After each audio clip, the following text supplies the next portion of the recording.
Jimmy and Scott digging through the past. Crazy tales they uncover fast. History stranger than you think. They'll also talk about wieners in a blink. They'll talk about wieners in a blink. Oddball history. All right, boom, boom, boom. How. Man, we started and the dogs barked at Tiff Street's coming to the door. It is my wife's birthday. That's right. But yeah, here we are. Shout out. Another Here we episode are. of Oddball History. Another episode. Today we're doing Mascot Mania. That's right. Mascots. They've had a pretty interesting history. They haven't been around that long, really. They're a pretty modern invention. I think they were spirit animals, and Yeah. if you found a dog and you were a baseball team, you're like fucking Sparky. I noticed guy. a through line in this was a lot of early mascots they were like a dog that some players hit with their car, and then that's how the first Reveille. I didn't realize at Texas A&M it was a dog that they hit with their car, and then it woke up.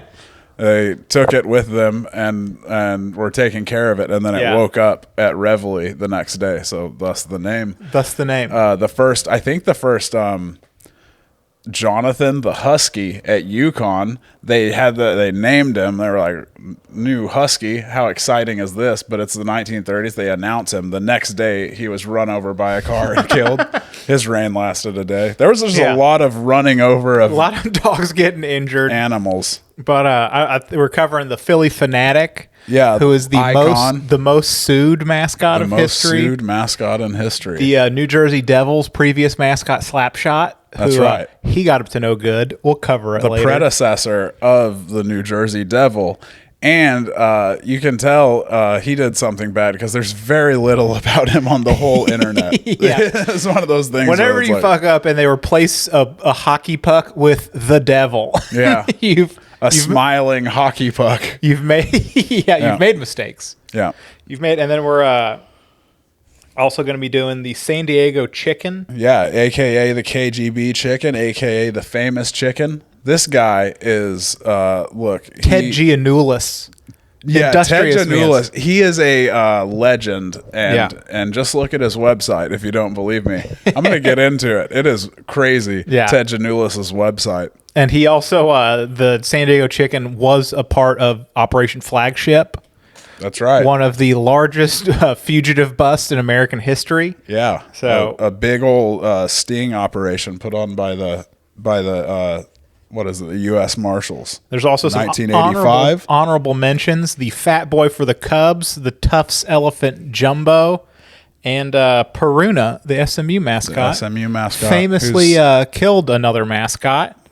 Did he? We're gonna get into that. We're going to get into that. He probably did. No. He probably did. We're going to get into that a little later. But first. But Peruna, shout out. I didn't realize that Peruna, they still had Perunas.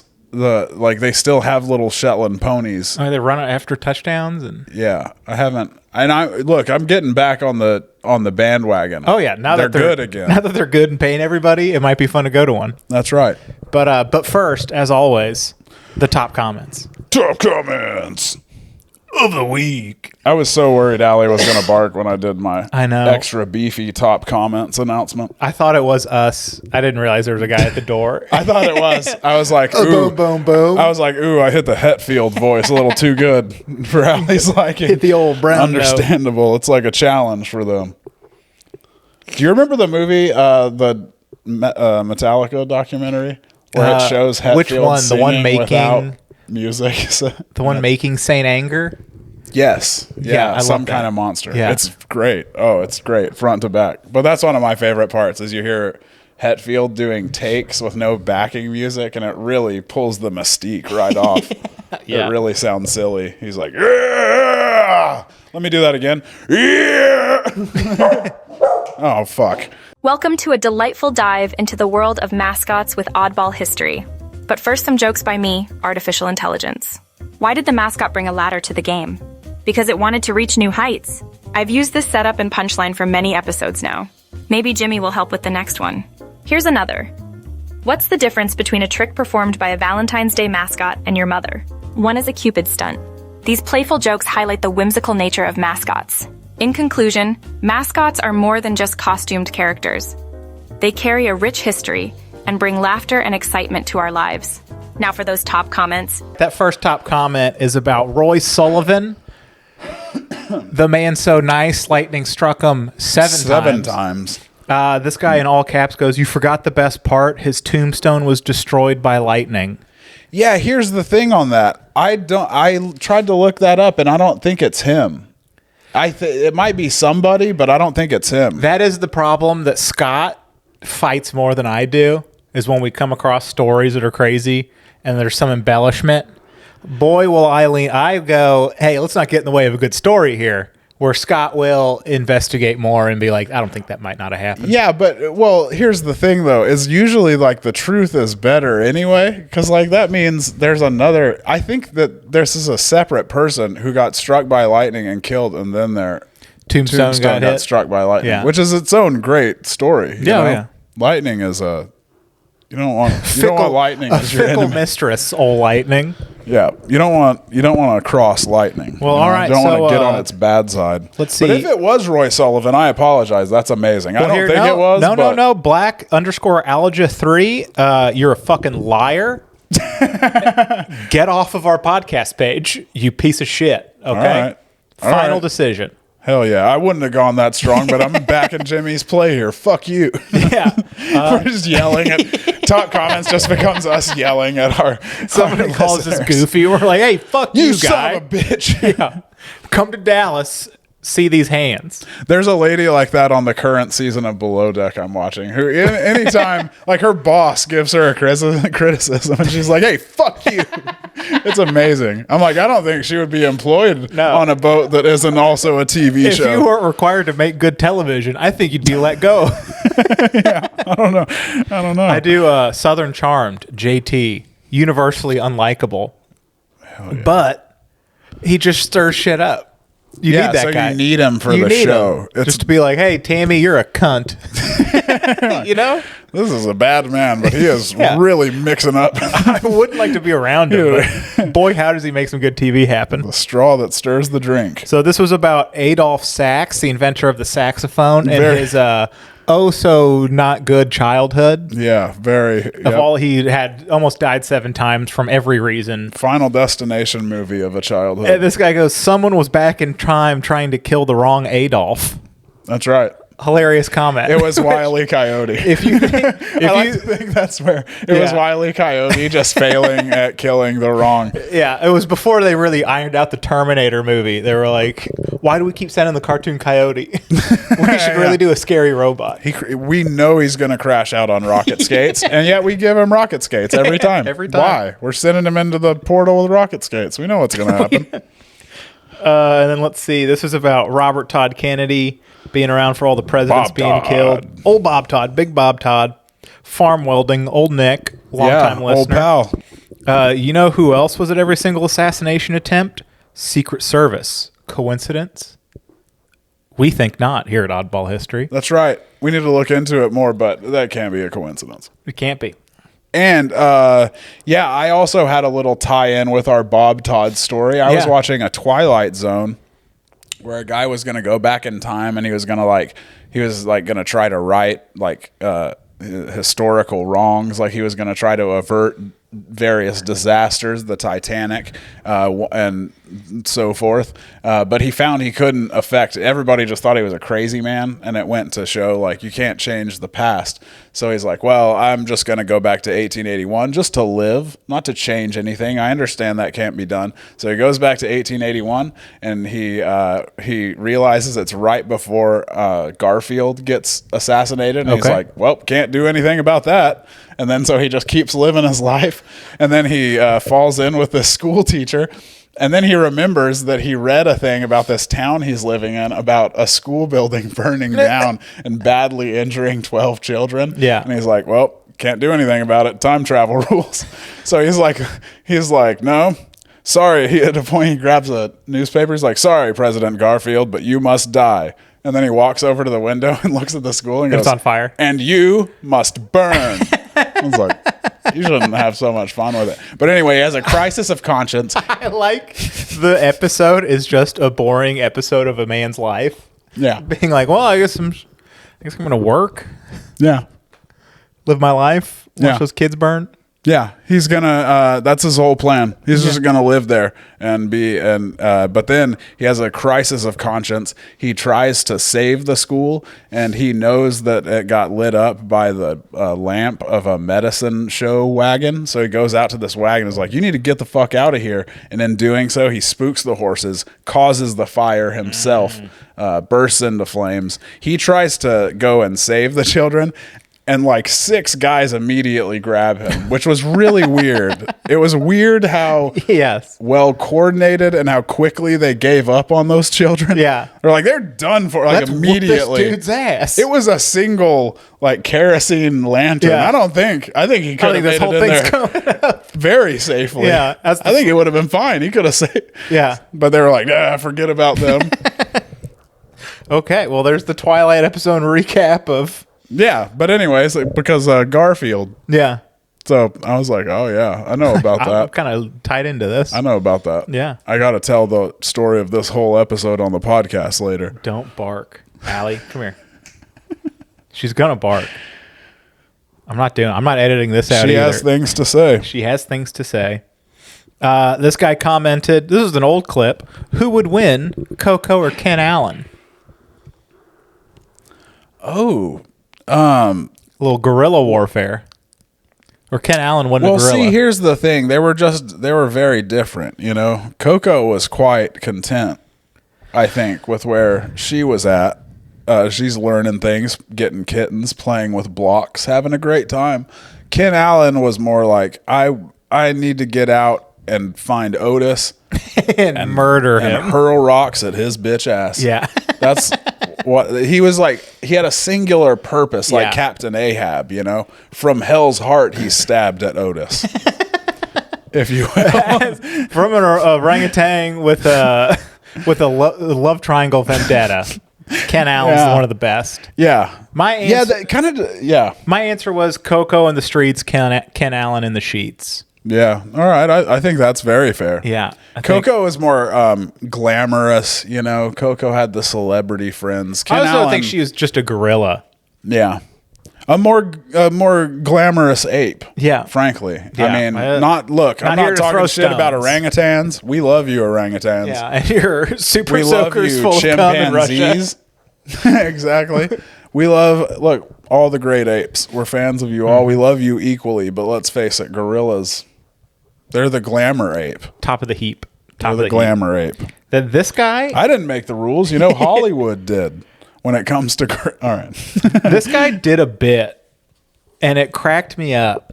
We had 2 clips about Tsutomu, the man who survived both atomic bombs. Yeah, Tsutomu Yamaguchi. And on the first one, he commented, well, as long as he was wearing a suit, shrug. And then on the second clip, he commented, shake my head, not even wearing a suit. I like it. This was just for him. I like it. You know what? I don't think I put it together. Yeah, that was about Tsutomu. Online, but I Because really in the first like that. clip, the picture we used of Tsutomu, he had a suit on. Yes. And the second clip, he was hurt. Yeah. So Yeah. No, I like it. I'm a fan. Points. That's where's Chris Hardwick what if we just had Chris Hardwick hiding behind here and he came out and we said can points. do? Instead of points, howdy y'all. Howdy y'all points. There we go. But and then some guy I've been told twice. HYPs, if you will. Howdy y'all P.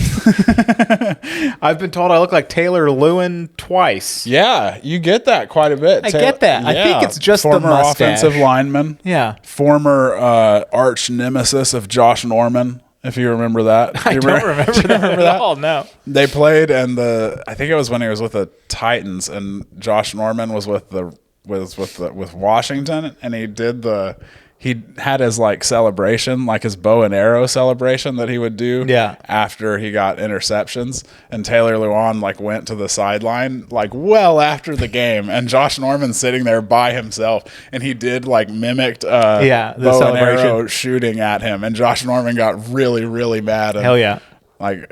He like went up and was like, "Ugh," and Taylor Lewan just like, he's so much bigger. He just kind of turned and walked away. So shout out Bussin' with the Boys. Yeah. There you go. Yeah. If you want to see a guy that kind of vaguely looks like Taylor, has far less money. Yeah, Taylor Lewan. If you ever need a body double a la Saddam Hussein, right look here, at this guy. I can do it. That's a good side gig. But all right, so let's start with the Mascot Mania. Hell yeah, let's get to some mascots. Yeah, Phillie Phanatic. Legend. First off. And look, I'm from Dallas. We have our issues with Philadelphia from sports town to sports town. I was born in that area of Pennsylvania. I did not realize that. Jesus, I know nothing about it. That's where I only lived there for like 10 months. I moved as a baby. My family all lived there for like 5 years, but just I was born there. Nice. So I have an emotional attachment to some Philadelphia things. To the Phanatic. Shout out St. Luke's Hospital in Bethlehem, Pennsylvania. All right, yeah. You did a fine job. Nice steel too. I remember that. Easton from Mad Men. Yep. It's a casino now. So I thought they were as the world turns. They were kind of dicks. I thought for passing. I thought Don had a really good idea. Yeah. That one. I never saw the show. I didn't like it. My media intake is strange. I don't know all the classics, but I can get sideways about Flesh Gordon if you need to. Yeah. All right.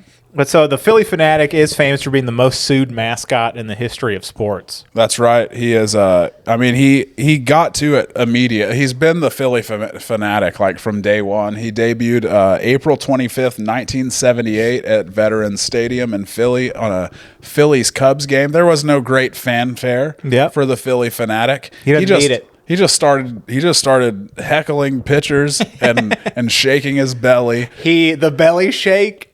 Amazing. Makes me laugh. Amazing. When he, one of the things I wrote down was he got into a physical altercation with Tommy Lasorda. Yeah. The manager. They had a whole little beef. Yeah. In 1988, actually. He had a mannequin of him. Yeah. And kept like shaking him. And Tommy was like, I'm fucking done with this goddamn thing. Like this green little monster. Yep. So he tries to take it from him. And you just see the Phanatic just like shaking his belly. Well, we're back here at Veterans Stadium, and in between innings, Tommy, he's out there as the Phillie Phanatic has a stuffed mannequin of a Dodger, and Tommy's trying to get the Phanatic close. You see the physique of the of the mannequin. Tommy's a little bit hot, I think, as he's going to move that over. Now look at him go. Now he he says, "You don't make fun of me or my ball club." Oh, what a dilly. They threw a ball at him. Yeah, I read, too, that Steve Sachs, all-star second baseman for the Dodgers and member of the Springfield Nuclear Power Plant team. There we go. And the Simpsons. Shout out Ken Griffey's big head. Who he gets arrested on trumped-up charges and locked up without trial in Springfield. But anyway, he provided the Tommy Lasorda uniform that the dummy was wearing. But yeah, he's beating the shit out of this dummy. So Tommy Lasorda takes his four-wheeler away and starts wheeling it away. So then when the Phanatic tries to get it back, Lasorda just attacks him. He just starts wailing on him. There is something about an old man attacking a mascot being silly. It is. It cracks me up. The video will play now. It's just maybe earlier. Who knows? Just delightful. And then they had a whole beef. They he called in to WIP in Philadelphia, the sports radio station. Tommy Lasorda, and was blasted the Phanatic, which of course stirred up all of Philadelphia sports fans. Yeah. So then they're calling in and be like, "Fuck Tommy Lasorda," and Tommy Lasorda eventually I forget what they eventually made peace by him taking the dummy out, and they played "I Want to Hold Your Hand" by the Beatles, and that's how the Tommy Lasorda that's nice and Phillie Phanatic feud ended. That's nice. But the Phanatic was he was designed by Bonnie Erickson, who designed Statler and Waldorf and Miss Piggy, for the Muppets. Yeah. Yeah. She was He's big a great time. mascot as far as puppeteering goes. Yeah, Phillie that Phanatic's was- hilarious looking. That was one of the bits he got off on Tommy Lasorda, was when he was finally riding away on his ATV. He just laid back and bounced his belly at him. It was devastating. People from the dugout were throwing baseballs at him and shit. Yeah, that's right. I think Lasorda did. I think Lasorda pegged him with a ball. Just hilarious. With a ball after that. But he was he would ride on his ATV. He would taunt opponents by like mimicking stuff they did. Oh, that one time he got in he was tackled by Lonnie Smith of the who was it? He was with the Cardinals at the time. It was like 2 years after he had been with the Phillies before. He was with the Cardinals, and he was a really fast base runner, Lonnie Smith. Actually, I kind of remembered him, but he was a badass. He finished like second in the MVP voting one year. But anyway, he had a thing. He was really fast, but he would fall. And he said it was because he was pigeon-toed as a child. Okay. So he would fall all the time. So the Phanatic was mocking that. He was running and falling. Like he was being... just being a monster. And Lonnie Smith tackled him and apparently injured the Phanatic's ankles. But he didn't sue. That's not the spirit of the one of his big Phanatic. lawsuits was Kathy McVeigh, where he has this big cart that shoots hot dogs at people. Yeah, pneumatic hot dog cannon. Which they duct tape the hot dogs together so they won't just fly apart. And I think they overdid one of them. And from like 30 feet out with his pneumatic hot dog cannon, he aced this old lady in the face. Yeah. And you can see the picture. She like broke her nose and has a black eye. And she got some money out of the ordeal. The Phillie Phanatic aimed the hot dog launcher in her direction above home plate. It came down with such force, like a ton of bricks. And it just, my glasses flew off and I started bleeding. Do you imagine just eating a hot dog to the face just from a hot dog cannon? This is all silly fun for kids. Yeah, it's apparently like they had duct taped them to make them to fly better. But yeah, that's... And boy, did they.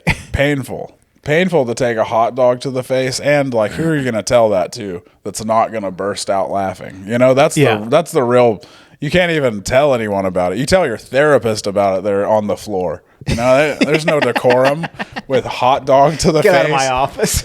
You start your story with like, all right, you know, pneumatic hot dog cannons? Mm-hmm. Are you aware of pneumatic hot dog cannons, Dr. Weiss? Well, here's the thing. Yeah, it's not like... No one's making it through that story not laughing. It's good, clean fun. There's a short story I read one time that the whole thing is about the kid's dad died of a pig fell on him. A pig was on a rickety balcony in Italy, and it fell and killed him. And his whole life, he's like, he hates telling people about it because they always laugh. And then he meets a woman, and she doesn't laugh at the pig story. And that's his wife. And that's his wife. Wow. I think. I don't remember. I think it's Graham Greene, maybe. Shout out. Graham Greene. Another time he was opening a paint store. He hugged a man and like tackled him. And the guy received serious back injuries. Won $2.5 million in that lawsuit. Oh shit! That's an expensive I did not one. read that figure. That's crazy. And yeah, that's a lot of the trouble mascots get into. I've noticed is for hugging and tackling people. Where the Phanatic doesn't have deep pockets on his own. It's the Philadelphia organization that. Yeah, they're just having too much. They're just having too much fun. And then my favorite story is he got sued because he threw a lady into a pool, picked her up from the lounge chair, threw her into the pool. In the lounge chair, right? But here's the deal. This was not at a baseball game. This was at a wedding far away from the stadium. So I guess they paid for an appearance fee, and it was in the 80s. Yeah. So they paid for an appearance fee for the Phanatic to show up. Yeah. And he's just like, I'm throwing some bitches in this pool. That's wild. Y'all paid for the Phanatic. Y'all paid for the Phanatic. The Phillie Phanatic's going to do some Phillie Phanatic shit. Yeah. Do you think he was housing drinks down his snout? One would have to assume. I mean, that would be very Philly of him, would it not? There was a imposter Phanatic. That happens a lot too. I'm learning these people. The original guy who did it, he did it for 15 years and then passed it off. And then it said he started a company that makes more mascots, including Gritty, the Flyers mascot and leftist icon. And leftist icon. I read on his Wikipedia page, it's all this. He has the mascot company. He started the Mascot Hall of Fame. And he has a mascot boot camp. And then it says Raymond now works as a consultant and is a sought-after speaker on how to bring fun into the workplace. And can I guess it's with a mascot? That's how you do it. This guy went create your own job and be the best at it. Yeah, exactly. I do everything mascot related. You guys, you know what you really need to get production up? Mascot. Big furry guy. Doing funny stuff. Doing wiggling his belly at doing y'all. goofs. Shining bald people's heads. That's what's really... That would be nice in an office. It would be fun. Just the fanatic walks in. What a delightful. What a delightful addition to a workday. It really it would be. I want to see that show. I want to see. It's every 4 hours. Just there's a panic in the office as the mascot kicks a door down, starts shooting a t-shirt cannon at people, shooting hot dogs at people's faces. Keep you on your toes. You know? Would. Yeah, it would. That 2 p.m. lull starts flying around. So you gotta start ducking hot dogs. Yeah, hilarious. But yeah, that's the Phillie Phanatic.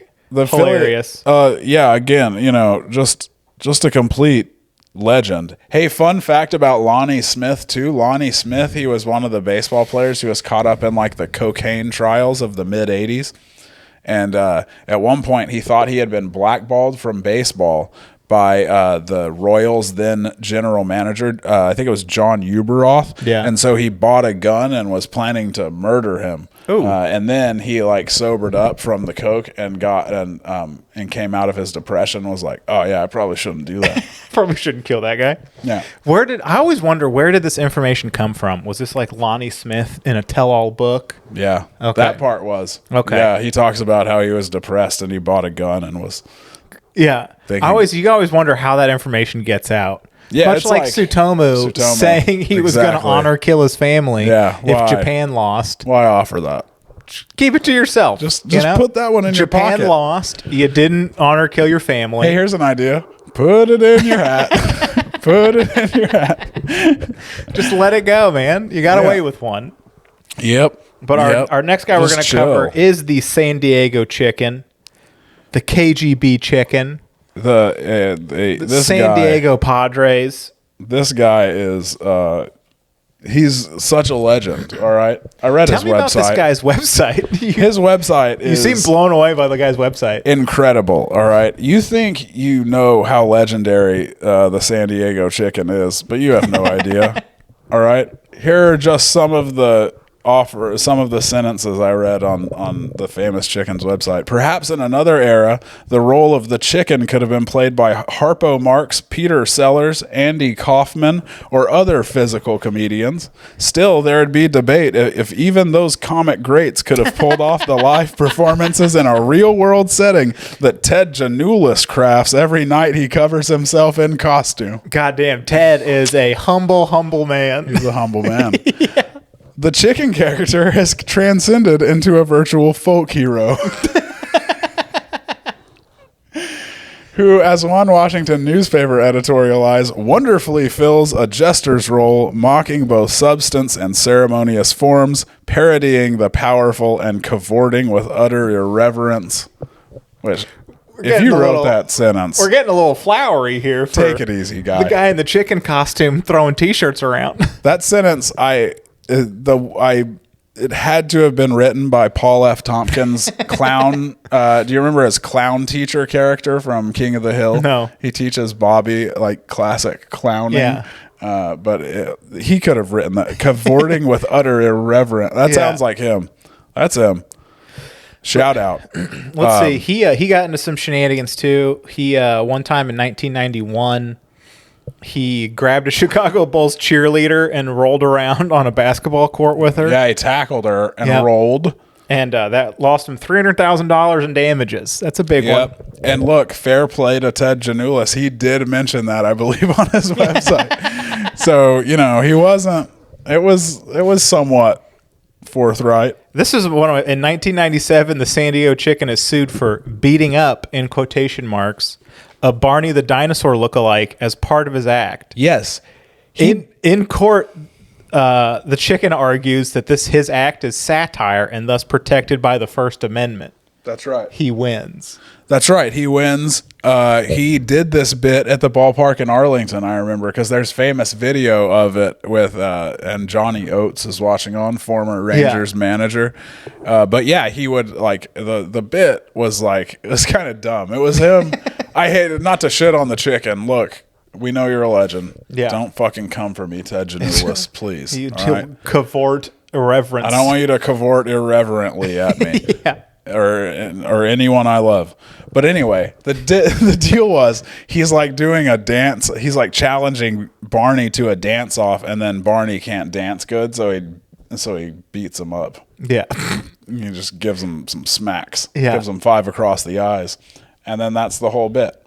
So I think it's good that it was protected. This is important. Yes. This is important work that we're. You always want, how does this end up in court? Barney. It was the Barney people. They were like, "Fuck that." So was it? It was a lookalike of Barney, so it wasn't actually Barney, and they're suing. But because, it was very clearly Barney. But I don't know. Well, that was like the Phillie Phanatic changing to a different guy, as they like changed the shade of green to try to get around paying those guys more copyright money. It was very much the same guy. Yeah, they were like, no, it's a different character now. Yeah, and he said, and this, I also, look, I went down a rabbit hole, and I think Ted Janulis not only wrote his own website, I kind of think he wrote the Wikipedia page. Yes. But part of it was that, because I was wondering how accurate it was that they were like, everyone was booing the new Chicken, and I was like, what are they? Wait a second. Did enough people know everyone that the Chicken was an imposter? Be like, fuck this guy. That doesn't feel like old Teddy in that chicken suit. Yeah, I don't know. He doesn't have the same irreverence and gesture like. Yeah. And then he won. He won his case, and then, but he was allowed to perform in a chicken suit, but not the original chicken suit. But that was okay because the new chicken suit was even better. Ted said it allowed him to dance better and move more. Which you can still comically. pay Ted to do stuff for you. Yeah, he's still at it, and he'll do it. He says he's not retiring, but he can see the end in sight. Yeah. So he's getting there. He said when he got on the field, and this is why I think his Wikipedia page was written by him. Once on the field, he demonstrated a remarkable ability to mime, joke with players and umpires, and connect with fans. Padres' attendance, which had been last in the league, doubled that summer. He's like, that was me. We're not going to claim who's responsible for that, but that was me. I liked the mention. This guy. This guy. You're looking at him, all right, pal? You're looking at him right in the beak. I do. This sounds like he's a chicken. It's like your own whenever you have to submit bios for comedy clubs. Yes. And it's just like, I've never written my own. Yeah. I always have someone else write it for me, and then I'll edit it. Because it's so painful to be like, Jimmy uses his quick wit and experience in the fire service. He mines life's rich tapestry for real life. It's all terrible. Yeah, it's never good. And no one reads them. Nobody reads them. Yeah. I used to give a one-line one of just like, Jimmy Nelson is a comedian, firefighter, and not a big reader. That was it. I think that's fair. It's fair. I get to know you a little bit there. Not a lie said. Not a lie said. So my favorite thing about the San Diego Chicken is that he was, in fact, involved in Operation Flagship. Yeah. Which is the most successful fugitive collection in American history. And this is going to be a Simpsons-heavy episode, but yeah, it's exactly the same as the Springfield Police's boat giveaway scam that gets Homer. Yes. It's exactly the same. Yeah, same deal. I did like this is they trick all these fugitives, 101 in total, to come to the Washington Convention Center by responding to an invitation sent by the fictitious television company Flagship International Sports Television. Or Fist. Now, why they did that is because their actual name was the Fugitive Investigative Strike Team, also Fist. Fist. So they were like, we're not changing Fist. We're gonna be very clever about this. It's gonna be hilarious when we tell the story later if it's still Fist. There's a lot of them. There's a lot of parts of this that I feel like it was the U.S. Marshals being like, "You see what we did there? Come on, man. That was pretty great." We had one guy as a chicken. No. But so they invite everyone to claim 2 free tickets to watch the Washington Redskins versus Bengals game, and it entered you in a chance to win Super Bowl tickets to Super Bowl 20. Yeah. And there was 166 marshals and police officers were involved, undercover personnel as tuxedo-wearing ushers, cheerleaders, MCs, caterers, mascots, and maintenance staff. They staged a game. Yeah. And then everyone there was a federal agent, which you have to imagine. It's a lot of guys that look like me, just big dudes with mustaches, just like working a concession stand. I mean, I imagine 1985, like how many people had that mustache? It was like most. 80%. Most. 80%. Yeah, easily. It's coming 80. back. You see him more. Yeah. But you watch old cops from back then, it's not just Maybe the cops. 90%. It's literally every person. Yeah. Every person has that mustache.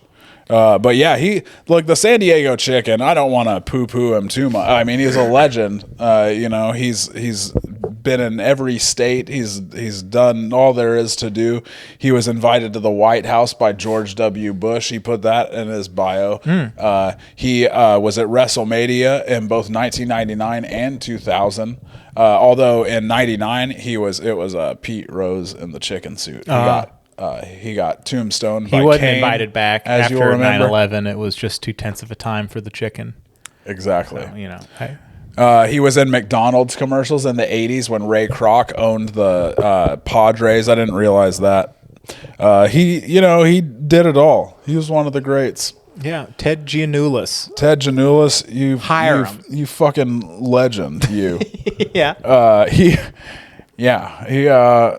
I appreciate him. I appreciate you got to self-promote when you're a famous chicken. Yes. Is the thing. The chicken mascot game. It's not an incredibly lucrative business. Exactly. And he's managed to corner a market and make a handsome living at it. Yeah, he's done it. God bless him. He's dared to live the dream. Now let's talk about being a fun dancing chicken. A mascot that didn't stick around for too long after getting canceled is for good reason. The New Jersey Devils. Their previous mascot was Slapshot, who was a giant puck with a smile, and a puck with like the face of Rowdy, the Cowboys mascot. Rowdy, like that creepy permanent just a smile, happy Fallout, and then smiling guy. A puck, and it had devil horns. Yeah, and so he was beloved by fans until the fateful day when he was arrested for groping multiple staff because it was staff. It wasn't like it was like vendors. It was like the people who were selling like beers and people. Sodas. Yeah, I would. He's in a big costume. I'm defending gropers right now. Buckle up for this.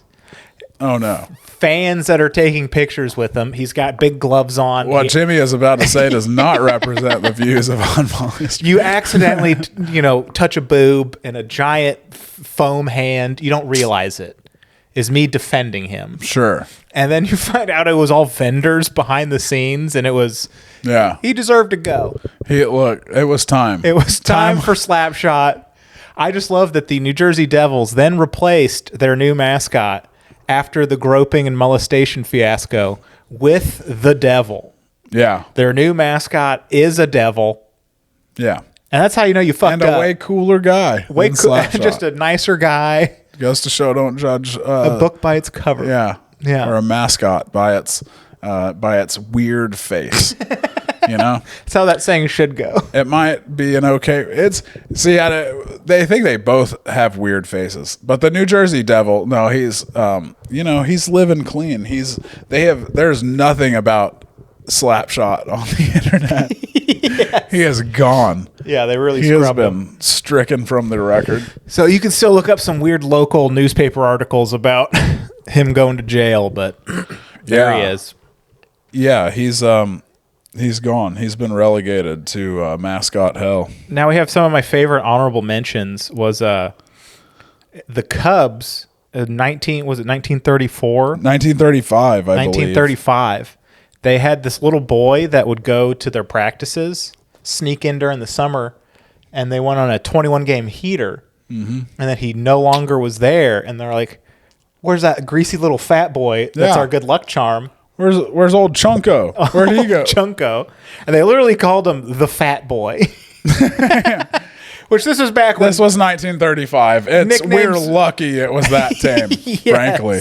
Yes. The story is kind of adorable. He would sneak in and watch them practice. They go on this winning streak. He has to go back to school, and the Cubs end up putting an article in the newspaper like, "Help us find this large, our good luck fat boy, our large teen boy." And they did. And eventually they struck a deal where his teacher would drive him over at 3:30. Yeah, would drive him straight to the park. And there were all these articles that he only was the mascot for a few months. Yes. And then his mom answered that article is how they found him. Yeah. But he then went to Hollywood. He went as a greasy little fat boy. I think I've maxed out my potential in Chicago. Yeah. On Racine Avenue. Which is crazy. As a fat boy, everybody knows that's where you want to be. Oh, yeah. Middle of the Midwest. Midwest. That's where you're... All the sausage your eyes can handle. That's right. Yeah. Cheese curds, just a short drive away. Always. They might have cheese curds in Chicago, too. I don't know. But they're in Wisconsin if they're not in Chicago. They got them. And I get the sense everywhere's really close together. I don't know if it is. Yeah, it's all spread out. I don't know geography. But... he tried to go out to Hollywood and capitalize on his little bit of fame he had. Got a screen test with Hal Roach of the R Gang of Little Rascals. Yeah, the Little Rascals. And then he got booked and they canceled the production. Yeah, they decided he was too old. He was too old to be a little rascal. Like, this kid's 14. His life is over. Yep. Too old to be a little rascal, too fat to do other stuff. That's right. Well, and then it's so weird. He was like, he had this little famous stretch when he was like 14 years old. And by the way, all the articles are like the 150 pound 14-year-old. That's the Cubs' good luck charm.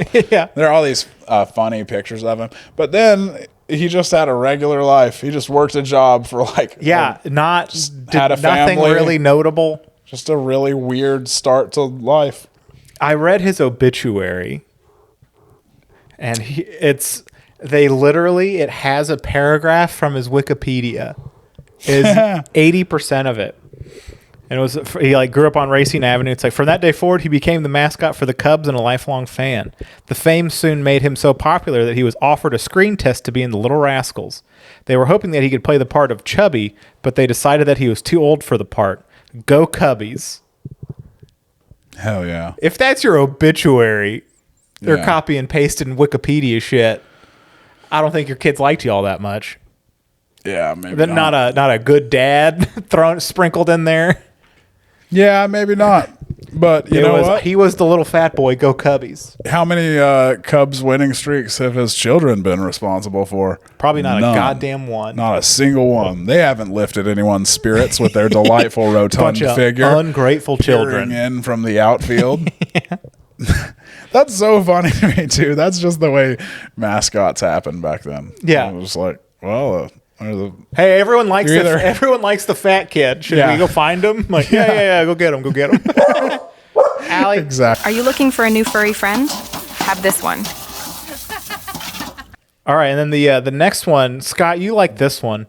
It was the Tufts College mascot. Oh yeah. Went down a little bit of a... Jumbo the elephant. So they get as their mascot in 1885 an elephant, not a living elephant, but an elephant who has just been killed by a train. Yeah. The most famous elephant in the world, Jumbo, who had been on display at the Royal Zoological Gardens in London, I learned. I was reading about this, it was like the Luca getting traded of his day. Yeah. When Barnum bought Jumbo, everyone in England was like, what the fuck, dude? What the fuck? We were selling that Jumbo? was our goddamn franchise. They were so mad about it. They hated it. They did not want Jumbo to go. A lot of people like tried to pay the zookeepers to lead foot or not lead foot. What is it? Gold brick. They're like slowing shit up and making it seem like Jumbo wasn't in to get on the train and shit. Yeah. But he eventually goes to America. Huge hit for 4 years. He's traveling all around. Then one night he gets hit by a train, pushed 100 yards. Eventually they P.T. Barnum, he has both his skeleton and his hide preserved and mounted, and then the hide goes to Tufts University, Barnum Hall, where it's displayed, and kids apparently liked cramming like pennies up its trunk or something. I was like, you kids sound awful. Why are you fucking with? Everyone stop that now. Why are you? Yeah. Show a little goddamn respect. All the children loved to a star. All right, Jumbo. But so anyway, so that Jumbo's hide lived there for until 1975 when it was burned in a fire, and there was so little of it left. There was like a part of his tail, and then the rest of it could fit in like a coffee can. Yeah. The coffee can's still around with his ashes, though. Yeah. Very Big Lebowski. Very Big Lebowski. I did like that Jumbo was also kind of like the beginning of the word jumbo being used to mean big. Oh, it was. I think it was. Fucking cut it out. I think I've read that before. And so, again, I'm not sure about these things. But I think feel I've read that before. Where they had like mumbo jumbo was around, but jumbo didn't mean big yet. Yeah. And so they said, the elephant's name spawned the common word jumbo, meaning large in size. Examples of this lexical impact are phrases like jumbo jet, jumbo shrimp, and jumbotron. Jumbo Jack. Jumbo Jack, which Real I don't know why. Solid fast food burger. I don't know why Jumbo's Wikipedia article would lie to me, but that was like 1882. They started using jumbo to mean big. Wouldn't. Oh, I read a really funny / sad thing. After Jumbo died, they did a bit where they bought an elephant that they claimed was Jumbo's widow, and they would have it lead a procession, Barnum would, where all the other elephants walked behind it, and they dabbed at their eyes with black handkerchiefs, like they were mourning Jumbo, which is fun. Good, clean fun for everybody. That's fun. Yeah. That's a good time. I'm here for it. And then, Peruna, the SMU mascot. We pretty much buried the lead and explained this at the beginning. Yeah, but very interesting. Yeah, named Peruna after a famous, like the most famous elixir in Texas in the 19th century. I read very alcoholic, called Peruna, and Peruna, the horse, the Shetland pony, Peruna 1. It had a kick just like Peruna, the elixir. There we go. Thus. Peruna.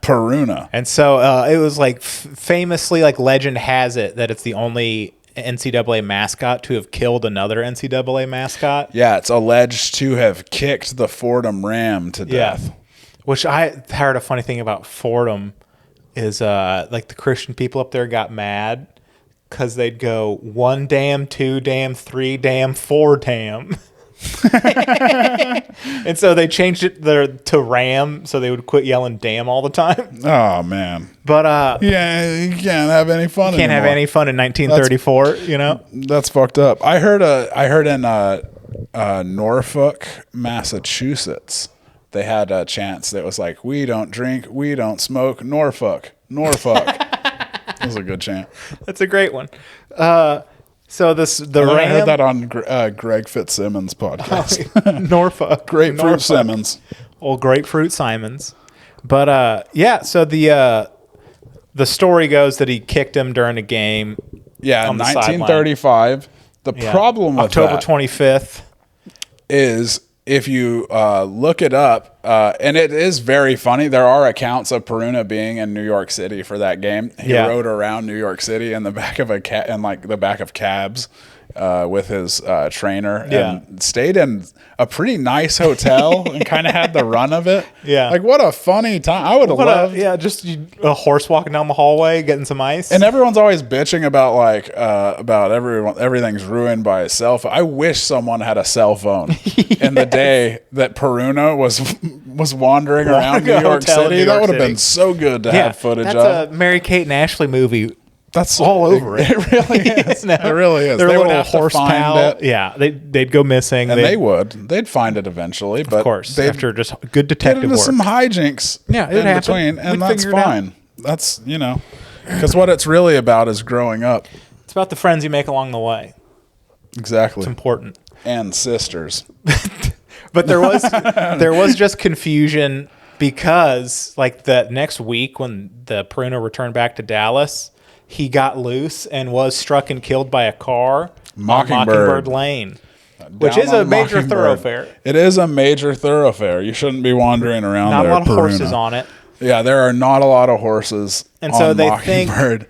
SMU did kick the shit out of the football team, and so they think just lost in translation, the legend started, and the horse dying with. Yeah, and Because I actually read a newspaper, like the Fordham Times or whatever, like the school newspaper about the game.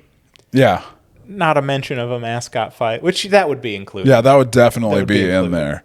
And actually, the Fordham Ram, they said that it was depressed after Peruna was killed. Like its handler said, like if I didn't know any better, I'd think it knew what happened and was sad about it. It's very forlorn today. I don't know why. I don't know if he talked like that for sure, but probably he did because it was 1935. Of course. See?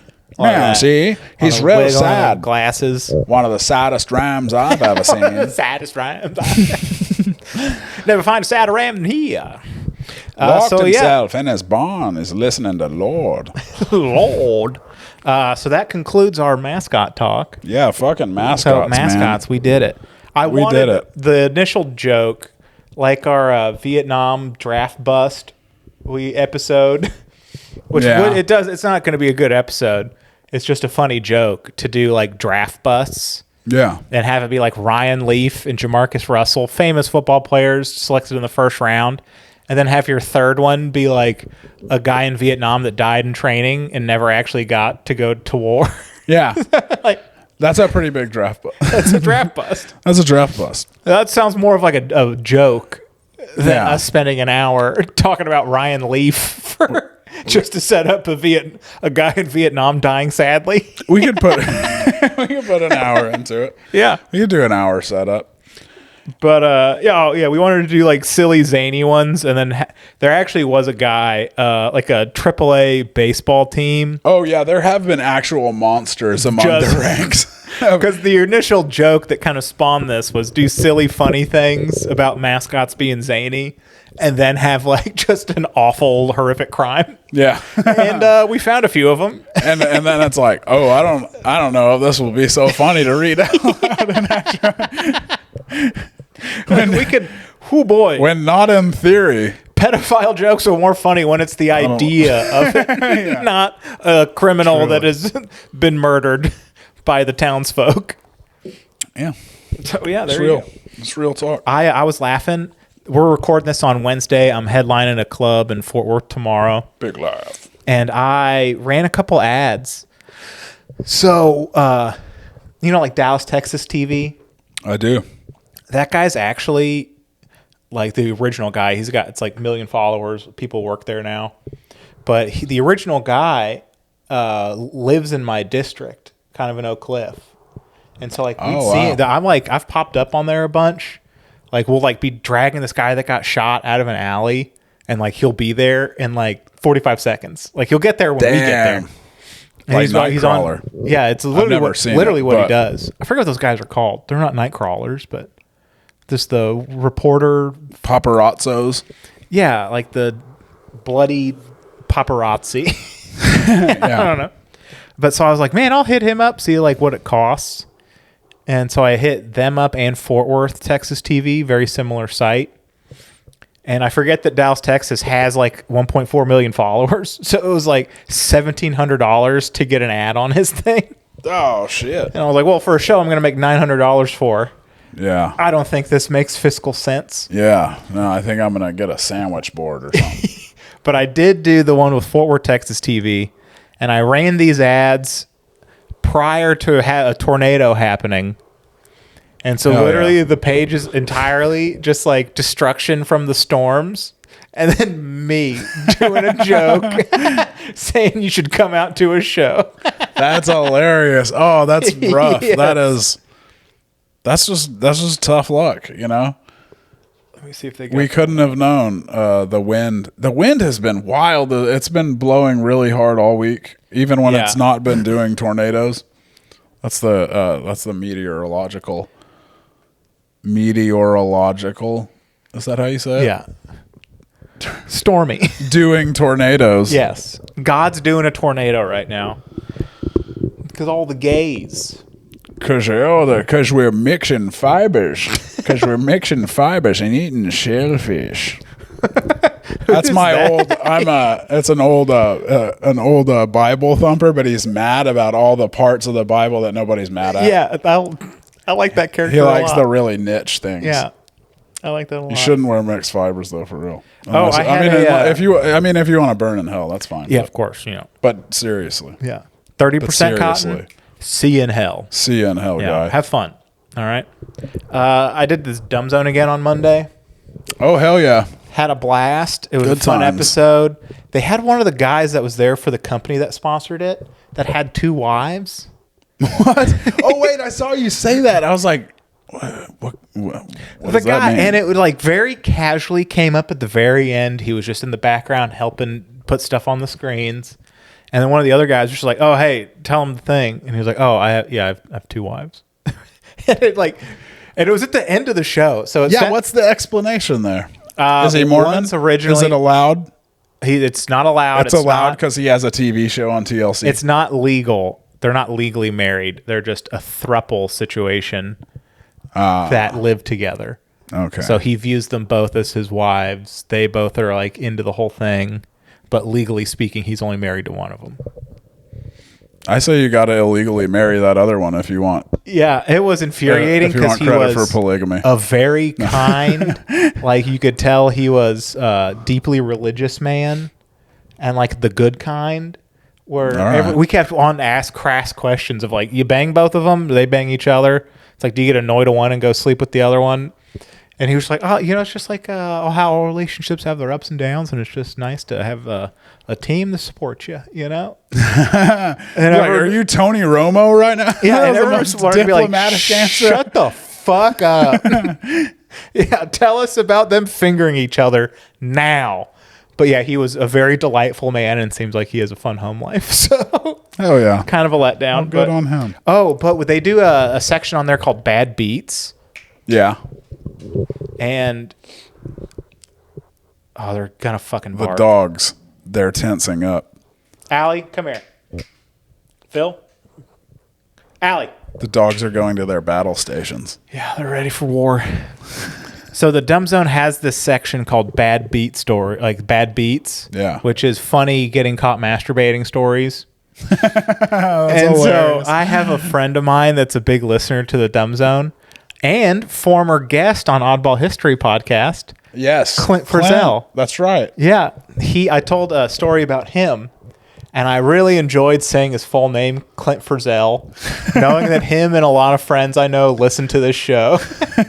And he was saying he was masturbating at his mom's house, and the door was closed, and he cracked the door open, or his mom cracked the door open slightly, and then told him that Robin Williams had died. Oh, no.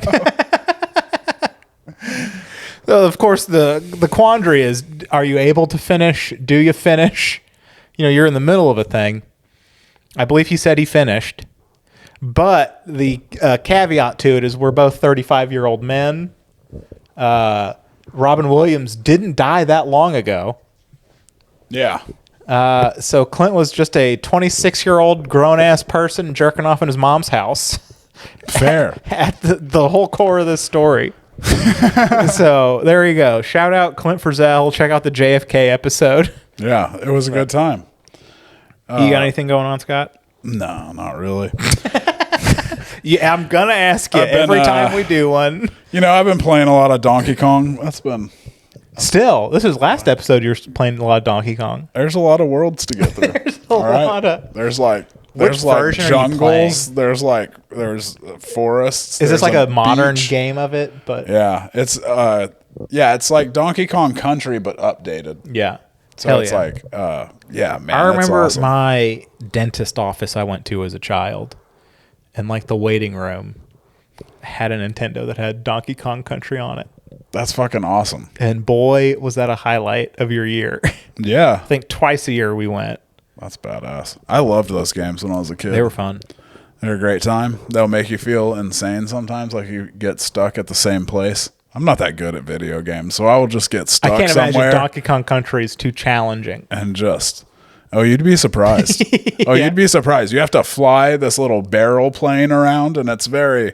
It's not. Barrels aren't very aerodynamic. It's I pretty get the problem. unwieldy. Yeah. It's pretty unwieldy, and you're having to weave this thing through a cave. Yeah. That's not for the faint at heart. All right. Yeah. I'm already worn out from being a firefighter in Sims on my mobile app. Oh man, my Sims might be dead. Oh no. Oh I no. haven't checked on them in a while. I did send my guy to work, but I don't know. I don't know if I've checked in since then. Yeah, he's been on a 3-week mandatory overtime kick. That's right. He's hated at the. Release me from And this they won't. mortal coil. Yeah, they're pissing all over the floor. That's what they do. They piss on the. Yeah, why do they do that? The firefighters in Sims. No, not just the fire. It's everyone. Oh. Anyone you leave unattended, they just piss on the floor. If you don't send them to the bathroom, they piss on the floor. And then you have to go through the shame of mopping it up. It doesn't take a lot of time, but you're like, I should be a better sim. I should be a Sim parent. Sim person. Yeah. Sim parent. I Yeah. played the last ones I played was like Sims 2 or 3, like on a desktop. Nice. That was my last time playing Sims. Played I a feel lot like of I it, though. played one of those too. Like that was my only experience, and it was really fleeting. I didn't play very long. Yeah, I might have played one where they just introduced like the extra area you could go to. Where it's like you have your home in your neighborhood, and there's like, what about going downtown? The beach. Yeah. We're doing stuff now. So I guess that was Sims 3, but Very fun. we had I've had a long and storied tradition of picking bad movies at the fire station as Oh, a bit, but I do enjoy campy, stupid things from the 80s, like Oh, yeah. bad comedy horror. Frankenhooker, got to check it out. That's top tier. Yeah. So we watched. I looked up. We were trying to find like what's just like a Porky's. Like what were like some bad versions of Yeah. 70s, 80s, just slapstick comedy with a gratuitous amount of nudity. Let's let it roll. I need a dick getting put through a wall or Yeah, I need something. somewhere. So I found a list of 10, and we went with Flesh Gordon, All right. which this is a play on Flash Gordon, obviously. Oh. Oh, I didn't get that at first. So we started with 7 people watching this movie, ended with 3. Amazing. I told my captain about it, and I was like, "Hey, do you remember Flesh Gordon?" He's a 60-year-old man. I was like, "You remember Flesh Gordon?" He was like, "Yeah, wasn't that some like low-budget porno?" You're like, kinda. Which there were some soft dicks, not any hard ones, a lot of nudity, but it clearly, they take a penis-shaped ship to another planet, and Okay. it's planet porno, All right. and there's Amazons there that capture them, and That's lucky to have a penis-shaped ship to go. yeah, it's very nice. To go to. There was only one gay act in it. All the fellas were real up in arms about that, but All right. yeah, the prior king, in order to help them get back at the bad king they're trying to take down, Yeah. you let them use their ship, but it required Flesh Gordon had to let him blow them.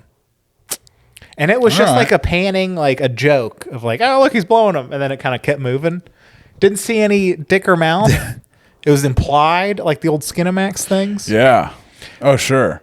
There was a kid that transferred into my school in like the 4th grade, and we were all drawing pictures the first day. He drew a woman blowing a guy. What grade was The this? teacher was like, "It was 4th or 5th." Okay. The teacher was like, what is this? And he was like, I saw that in, I think he was from Peru. Oh, and yeah. he just went, I saw that in Peru. And she was like, what? Well, you shouldn't. All right. Well, you shouldn't draw it. All Well, right. I'm going to just throw this away and never talk about it again. Yep. Taking that one home with me. Folds it neatly. Puts it, all right, I'm going to put this in my wallet, but you need to watch it. You need to watch out. I thought about starting my OnlyFans again. Did I ever tell you about my OnlyFans I started? It was as a joke. Wait, maybe. These little pigs, All right. I have webbed toes. Let's see Okay. what we can do here. See those little buddies, how they're friends? Do you see them? They are stuck together. Oh, yeah. All They're right. stuck together. All right. You could have put that in a sideshow in the 30s. Yeah. You know? So as a joke. Was, Not like a successful one. They no, would've it been would like, not have gone well. That's not that weird. Hey, pal. Not that weird. We want our money back. That's what mad sideshow customers say. Hey, pal. Hey, buddy. Yeah. Not Hey. strange enough. This boy's just regular fat. Get him out of here. This is Paul Dominic. I know him. He's just a regular guy. He's just a guy. Charmed, if anything. Yeah. But I started these little pigs. And I was, just, I made a couple awesome. posts. It's just silly. But I keep laughing. I'm just like, what if I had just secretly and I have no If it gets huge. delusions about this. Like, you are selling pictures of your feet to men to masturbate to. That's Sure. something I think I'm comfortable with. Yeah. The market for ladies to masturbate to things, it's just such a radically, there's just so much less money is thrown around. Yeah. It's all perverted men. Yep. But it did make me think of just like how popular OnlyFans has gotten and how like, I don't know, it's just become more common where it's like my wife doesn't sell her panties or feet pics. And you got to be like, do you even care about this family? Yeah. Why don't you, carry your own These are weight? questions worth asking. Their own families. Yeah. Take that home. Dinner table conversation. Dinner table. Bring it It's up. time to ask. It is. But It's yeah. time to ask. You have any closing thoughts? You got any good shows coming up? I don't. No, I might. I don't know. I don't think I do. No, I don't think I do. I think I'll have time to plug them at a later date. Yeah, man. You know how I do. I love that the guy even commented. I have one on YouTube of just like, I can't wait to tomorrow. hear Scott not plug any show dates. That's right. Well, this time I have a good excuse. I don't really have a whole lot coming up. I don't think I have a little dry stretch the next couple weeks. So book me, Please call Please Scott. book me. Yeah. But no, I have a 325 tomorrow. That's no good as a plug, in Dallas, but it'll be fun. Yeah. And then I'll be at, if I'll be at Backdoor Comedy in Richardson a lot of times if I'm not doing other things. That is our go-to weekend spot. That's right. Good It is a hang, good time. good times. I was thinking like we get, I'm a millennial, and we get a lot of shit about how we're softer than our dads and granddads' generations. Yeah. But nobody ever asks if we might have a good excuse for that, Mm-hmm. And I think we do. And here's mine. I was thinking about like for dogs, for instance, like how many dogs did our dads and grandfathers ever have to mourn in their lives? Like probably 5, like dogs they knew personally, Old Yeller. That was it. Yeah. I'm doing those numbers every single day of my life God. on Instagram. The sad dog. I'm feeling sad about dogs that died in space. Yeah. In ancient Rome. You ever read those? They're Yeah. very beautiful epitaphs for their dogs they would write. Sweet God. So I was thinking like the fact that I'm the dodo. Yeah. The fact that I'm ever not in tears at all is actually a feat of brute masculinity. I'm seeing so many random dogs. It's like my full-time job now. It's like half comedian, Mourning dogs. half I'm a full-time dog mourner. Yeah.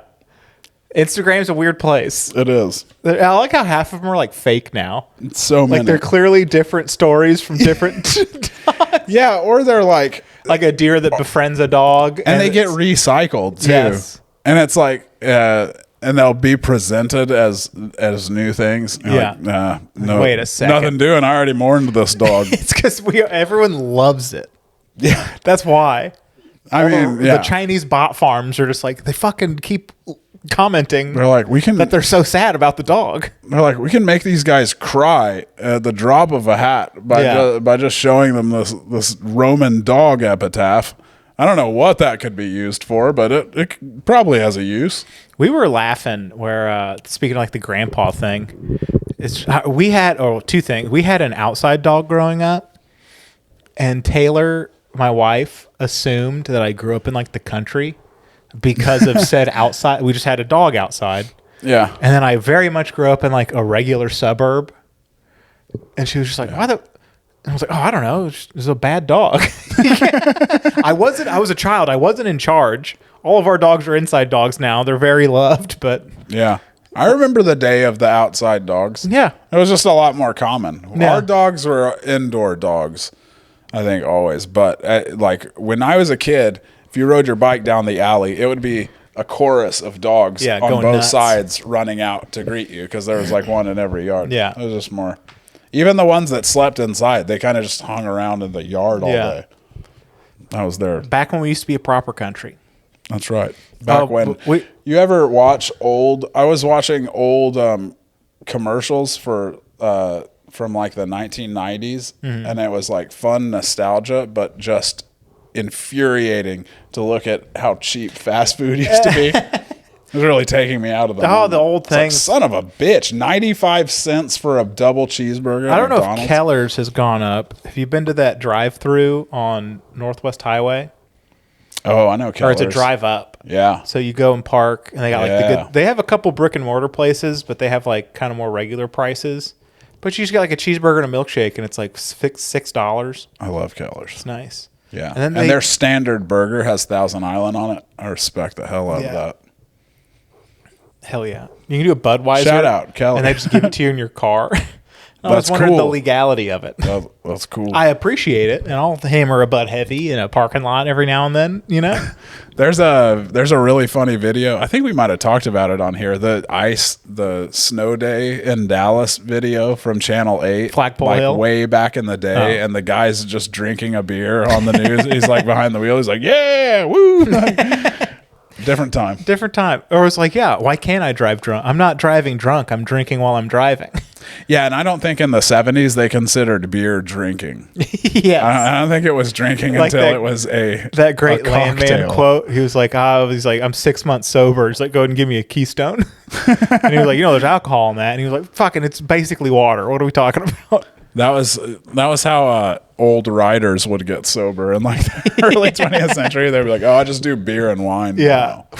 Yikes. So- Got rough there. So pretty good. But that wraps up our episode of Oddball History.